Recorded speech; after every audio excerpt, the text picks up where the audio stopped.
नमस्कार सभी अतिथि शिक्षक साथियों का स्वागत है हमारे YouTube चैनल एएस अकेडमी में। साथियों, आज हम इस वीडियो में चर्चा करेंगे अतिथि शिक्षक साथियों की नियुक्ति से संबंधित। साथियों, आपको बता दें कि अतिथि शिक्षकों की जो नियुक्ति संबंधी है, यह तीसरा आदेश डीपीआई के द्वारा जारी किया गया है। यह तीसरा आदेश 9/8/2024 यानी कल किया गया था।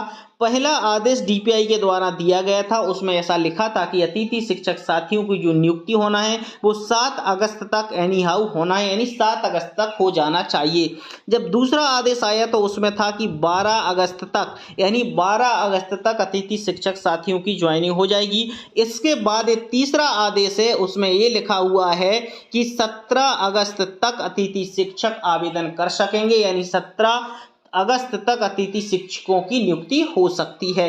लेकिन इसको हम एक फाइनल और समराइज करें साथियों, तो इसका कहने का मतलब ये था कि एक आदेश से लेके दूसरा, दूसरे से लेके तीसरा जो आदेश आया है, इसमें डीपीआई का कहना है कि मेंटेनेंस जो चल रहा है सर्वर का, और सर्वर की कुछ खामियों के कारण ऐसी परेशानी हो रही है जिससे अतिथि शिक्षक साथियों की नियुक्ति नहीं हो पा रही है। साथियों, देखते हैं हम यहाँ पर आगे और स्पष्ट चीजें हो जाएंगी।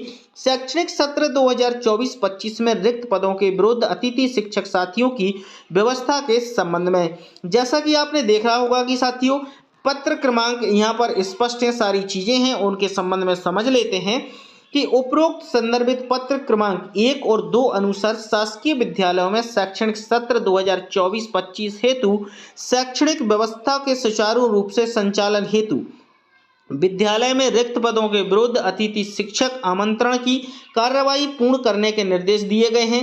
उक्त तिथियों में वृद्धि करते हुए निम्नानुसार समय सारणी अनुसार कार्रवाई सुनिश्चित की जाएगी। साथियों, ये समय सारणी है, पहले भी ये समय सारणी इन्होंने दी है और इसमें बहुत सारी चीजें क्लियर हैं, वो अपन देख लेते हैं। सबसे पहला और दूसरा पॉइंट है, और दोनों ही पॉइंट आपको समझने के जरूरी हैं। इसमें लिखा है शैक्षणिक सत्र 2023 से 24 में जिन विद्यालयों में अतिथि शिक्षक को आमंत्रित किया गया है एवं पोर्टल पर रिक्त पद प्रदर्शित हैं, ऐसे विद्यालयों में जीएमएस पोर्टल पर ज्वाइनिंग की प्रविष्टि हेतु की जाने वाली कार्रवाई। यानी यहाँ पर एक बात बहुत महत्वपूर्ण और स्पष्ट है कि 23-24 में जिन विद्यालयों में अतिथि शिक्षक कार्यरत थे, उन शिक्षकों को लिए आमंत्रित किया जा रहा है। इसमें अतिथि शिक्षक द्वारा जीएफएमएस पोर्टल पर ज्वाइनिंग दर्ज करना तथा शाला प्रभारी से प्राप्त सत्यापित ज्वाइनिंग पत्रक की प्राप्ति को पोर्टल पर अपलोड करना 17/8/2024 तक करना है।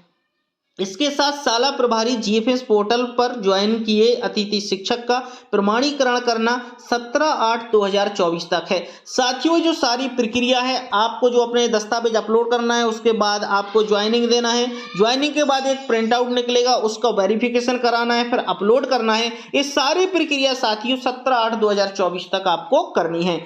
इसके बाद शैक्षणिक सत्र 24-25 हेतु अतिथि शिक्षक के आमंत्रण के संबंध में शेष निर्देश पूर्व में जारी संदर्भित पत्र क्रमांक 1 में यथावत रहेंगे। यानी इन्होंने जो पहला आदेश निकाला था उसमें जैसे ही नियम थे अतिथि शिक्षकों की नियुक्ति के संबंध में, वो सारे नियम यथावत रहेंगे, इसमें कोई संशोधन नहीं होगा। लेकिन ये चीज स्पष्ट है कि 17/8/2024 तक आप आमंत्रण, मतलब उसमें पोर्टल पर जीएमएस पोर्टल है, उस पर अपने दस्तावेजों को अपलोड कर सकते हैं और उसके बाद सत्यापन कराना, और 17 अगस्त तक आपकी नियुक्ति संभव है। तो साथियों, अतिथि शिक्षकों को एक और डाउट है कि नए अतिथि शिक्षकों को क्या मौका मिलेगा या नहीं मिलेगा, तो मैं आपको बता दूं यहाँ पर नए अतिथि शिक्षक साथियों को भी मौका मिलना है, क्योंकि जहां पर पुराने अतिथि शिक्षक कार्य कर रहे थे और पुराने अतिथि शिक्षक उस जगह से हट गए हैं और वो यदि दूसरे पैनल में जुड़ गए हैं, यदि वो दूसरे पैनल में जुड़ गए हैं, तो मान के चलिए उस जगह को खाली माना जाएगा और उस जगह पर नए अतिथि शिक्षक को रखा जाएगा। एक तो ये कंडीशन है। दूसरी कंडीशन है, यदि कोई टीचर परमानेंट है और वो उस जगह पर नहीं है, तो उसके जगह पर नए अतिथि शिक्षक को रखा जा सकता है, वो भी संकुल के माध्यम से, कि संकुल से एक रिक्वेस्ट डाली जाएगी डीपीआई में, वहां पर उसकी रिक्वेस्ट को एक्सेप्ट किया जाएगा, एक्सेप्ट करने के बाद वो जगह वहां पर रिक्त हो जाएगी, इसलिए नए अतिथि शिक्षक को रखा जाएगा। साथियों अभी भी आपके मन में कोई डाउट है अतिथि शिक्षकों से संबंधित या नए अतिथि शिक्षक साथियों को डाउट है तो प्लीज कमेंट बॉक्स में जरूर लिखिएगा। हम पूरी कोशिश करेंगे कि आपके सवालों के जवाब दें और आपकी मदद कर सकें। मिलते हैं साथियों नेक्स्ट वीडियो में नेक्स्ट टॉपिक के साथ। जाते जाते प्लीज चैनल को सब्सक्राइब जरूर कीजिएगा, क्योंकि आपका एक सब्सक्रिप्शन हमारे लिए बहुत मोटिवेट करता है।